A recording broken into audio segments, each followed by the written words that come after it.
விஜய் டிவில கலக்கப் போவது யாரு நிகழ்ச்சி மூலமா பிரபலமானவர் தான் பாலா அவர்கள். இவர் அடிக்கிற கவுண்டருக்கும் இவரோட பாடி லாங்குவேஜ் காமெடிக்கும் எக்கச்சக்கமான ரசிகர்கள் இருக்காங்க. என்னதான் பாலா அவர்கள் ஒரு நல்ல காமெடியனா இருந்தாலும் அதை தாண்டி இப்போ தமிழ்நாட்டுல இருக்கிற பல ஏழை மக்களுக்கு எந்த ஒரு எதிர்பார்ப்பும் இல்லாம பண்ணிட்டு வர உதவிகளை பார்த்துட்டு தமிழ்நாட்டுல மட்டும் இல்லாம உலகம் முழுக்க இவரோட இந்த நல்ல குணத்துக்காகவே பல கோடி ரசிகர்கள் உருவாயிட்டு வராங்க.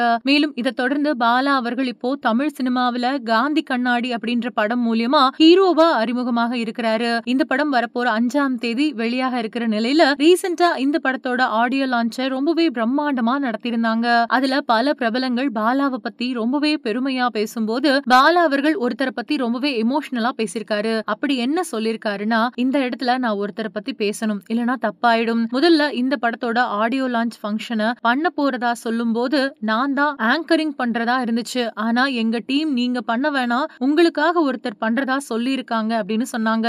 அப்போ எனக்காக யாரு பண்ண போறா? நான் ஒன்னும் அவ்வளவு பெரிய ஹீரோ இல்ல, இது என்னோட முதல் படம் தான், யாருன்னு மறுபடியும் கேட்டேன். மணிமேகலை அக்கான்னு சொன்னாங்க.